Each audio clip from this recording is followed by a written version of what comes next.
되었습니다.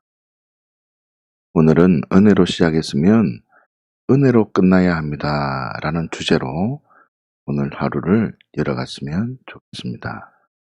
에베소서 2장 8절 말씀입니다.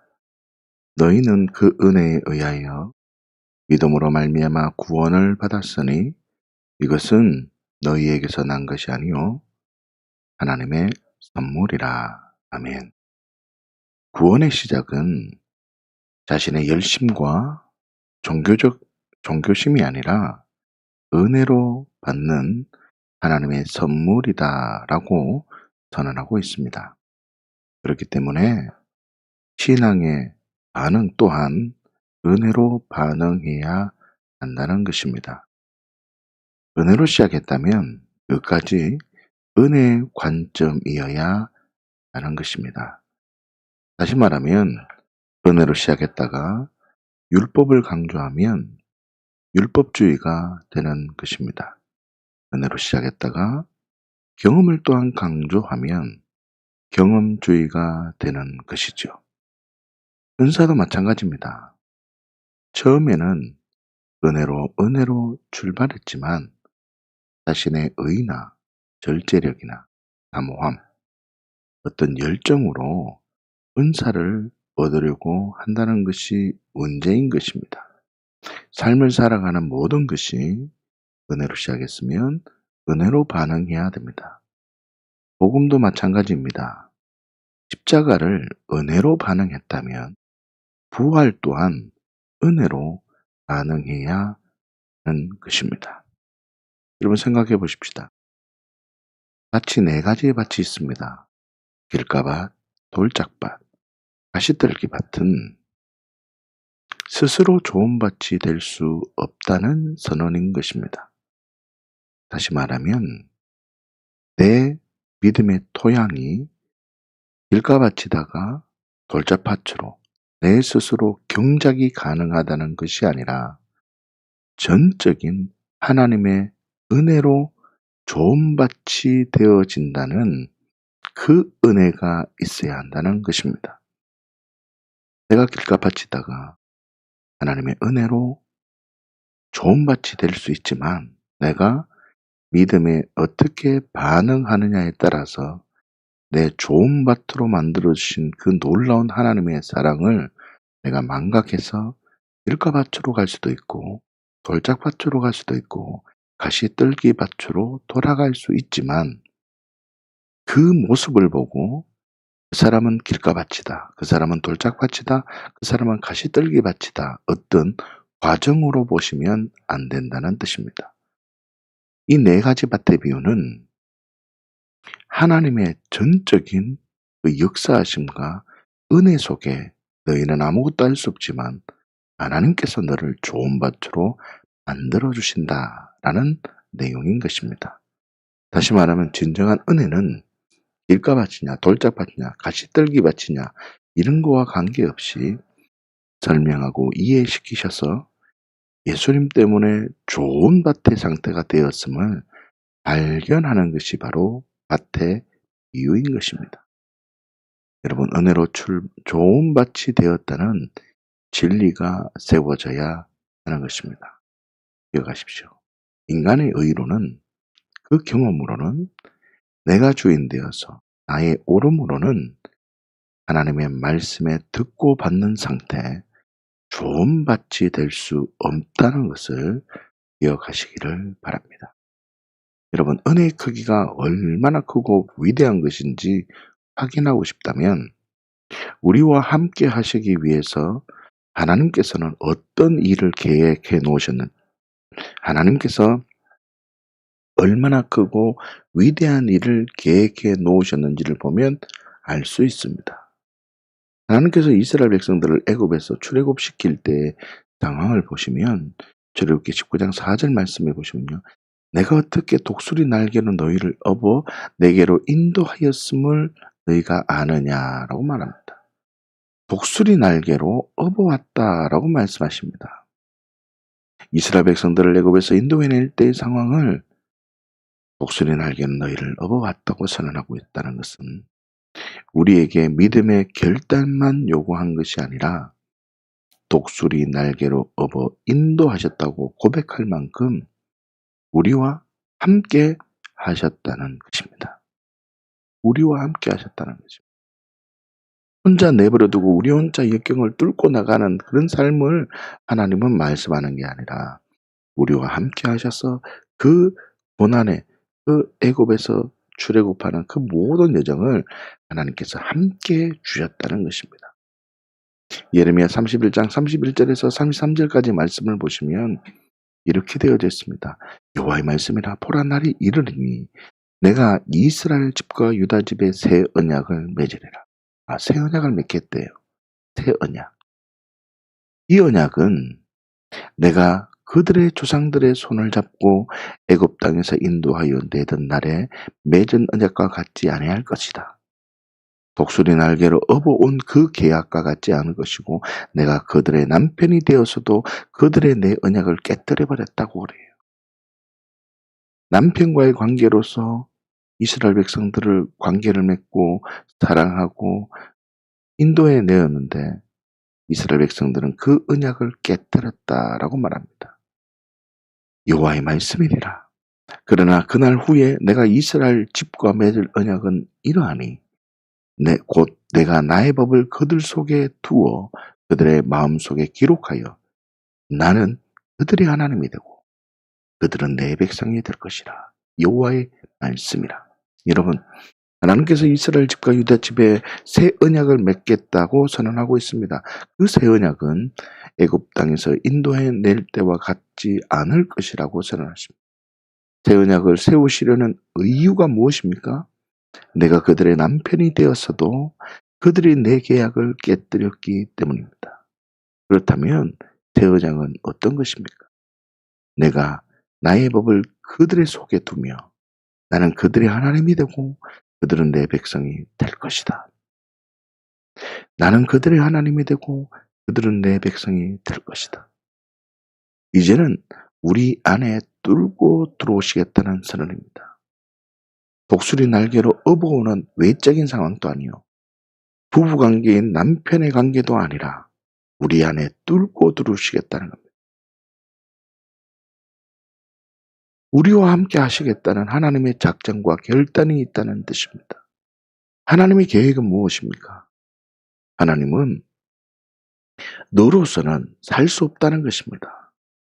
너의 환경, 너의 오름과 너의 가치로, 너의 상태로는 살 수 없기 때문에 하나님은 우리 안에 뚫고 들어오셔서 내가 되어서 예수님, 좋은 밭이신 예수님이 내 안에 들어오셔서 예수로 살기를 원하시는, 예수로 살아갈 때 예수님께서 원하시는 그 모든 영광을 하나님께 영광 돌리고 하나님의 사랑을 늘 받으신 그 놀라운 영광을 우리에게 부어주기를 원하신다는 뜻입니다.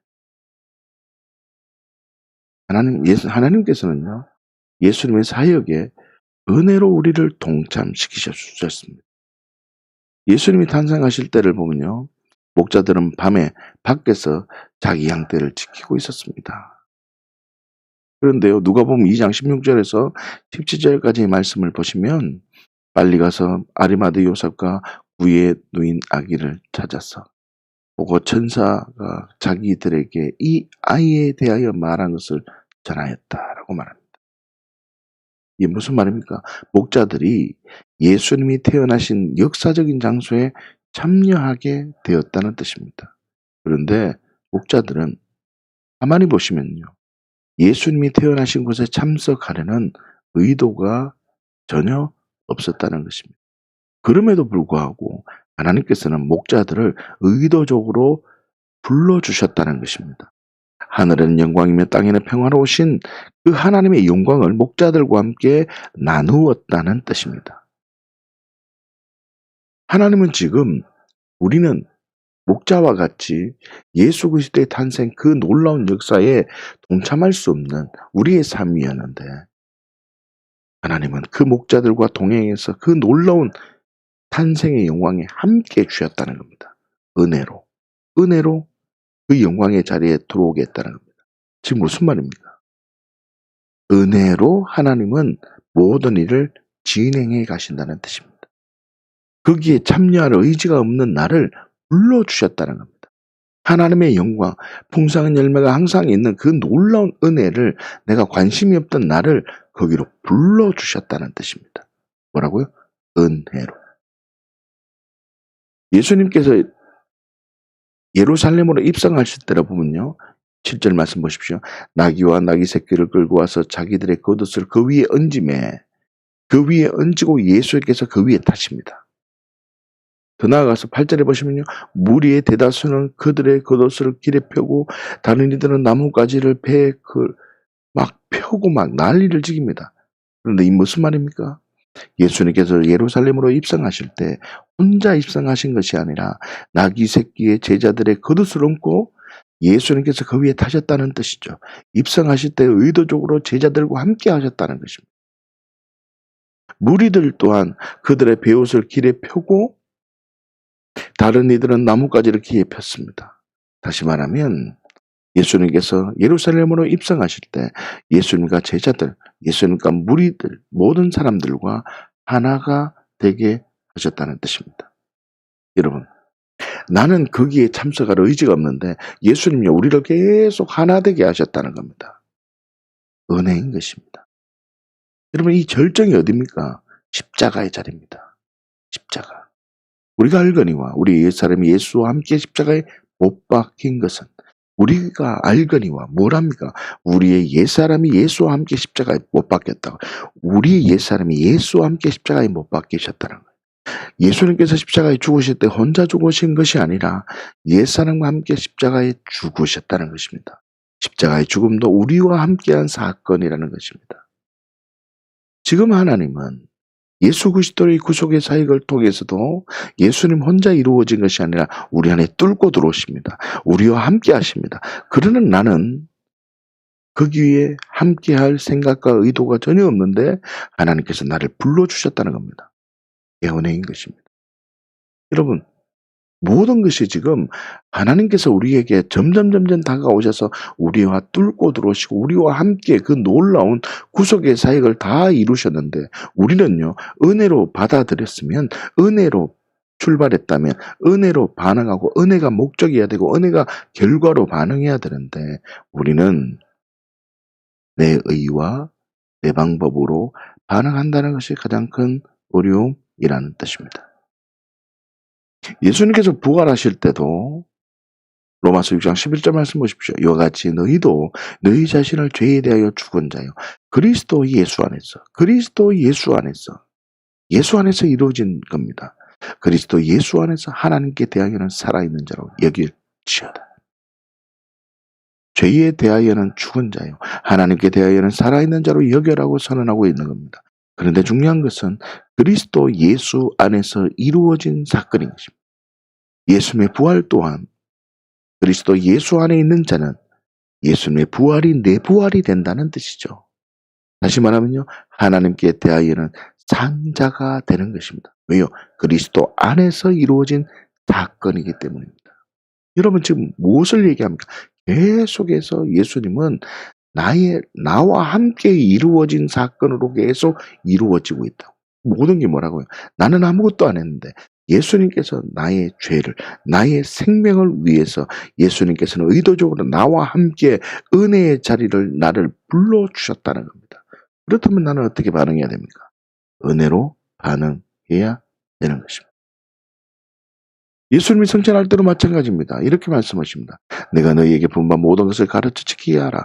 볼지어다 내가 세상 끝날까지 너희와 항상 함께 있으리라 하시니라. 아멘. 예수님께서 순전하실 때 뭐라고 선언하십니까? 세상 끝날까지 너희와 항상 함께 있으리라.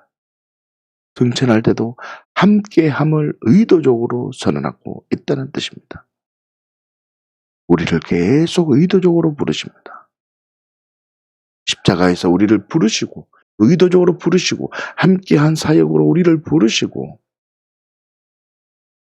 부활의 능력으로 우리를 불러서 야, 너 은혜로 한번 살아볼래?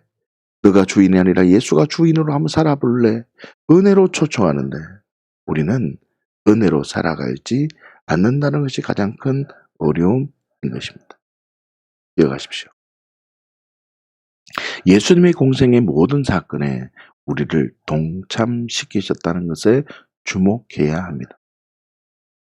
우리와 함께 했다는 것을 믿음으로 취하면 나의 사건이 되는 것입니다.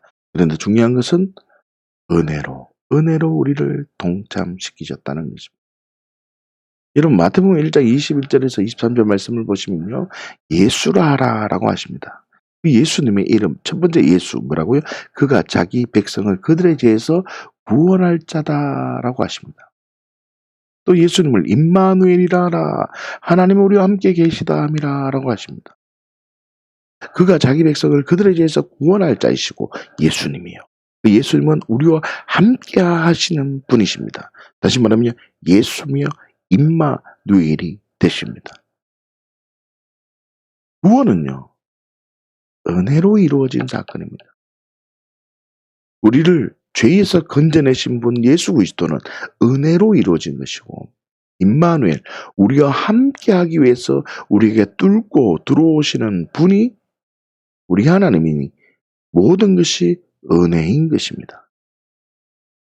성경 모든 말씀이 은혜로 이루어진 겁니다.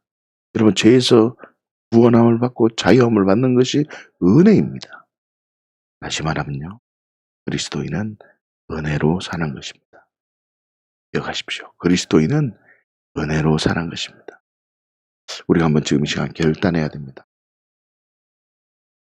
저와 여러분 모두가 오늘 하루 은혜의 삶을 살아가기로 결단하셔야 됩니다. 그렇다면 여러분 진정한 은혜의 삶은 무엇이겠습니까? 진정한 은혜의 삶. 나는 스스로 좋은 밭이 될 수 없다는 것을 인정하셔야 합니다. 예수님으로 살아가기를 원한다면 그러면 어떻게 살아가야 될까요? 이 질문이 있습니다. 다시요. 내 안에 뚫고 들어오셔서 나와 함께 하시기를 원하시는 분은 나의 주인으로 고백하는 삶은 예수님을 나의 주인으로 고백하는 삶은 어떤 삶이 되겠습니까? 다시요. 예수님의 공생의 전체 사역이 나와 함께 하신 사역인데 무엇 때문에 예수님이 나와 함께 하셨겠습니까? 그 이유는 은혜로 살아가는 삶입니다. 은혜로 살아가는 삶이란 이런 겁니다. 예수님은 철저하게 하나님의 뜻으로 살아가셨습니다. 예수님은 철저하게 성령님의 인도함을 받으며 살아갔습니다. 그렇기 때문에 예수님이 내 안에 계시고 성령님께서 내 안에 뚫고 들어오셨다면 예수로 살아가는 게 은혜의 삶입니다. 예수로 살아가는 게. 나도 예수님처럼 살아가는 것이 은혜의 삶입니다. 아우 나 은혜로 살겠습니다. 은혜로 살겠습니다. 이 말이 은혜로 살아가는 삶이 아니라 예수로 살아가는 삶이 은혜의 삶입니다. 저도 이렇게 못 삽니다. 그러나 우리가 한번 교회 공동체 안에서 한번 이 은혜의 삶을 같이 격려하고 같이 용기 주고 한번 같이 살아보자는 것입니다. 이게 무슨 말입니까? 나는 도저히 살아갈 수 없는 상태지만 나는 이 환경에서 도저히 길가밭으로 방황할 수밖에 없지만 나는 이 환경에서 도저히 돌짝밭처럼 살아갈 수밖에 없지만 예전에 나라면 나는 가시떨기처럼 나는 고민하고 번민하고 막 가슴을 찢으면서 이거 왜 이러냐라고 불평할 수밖에 없지만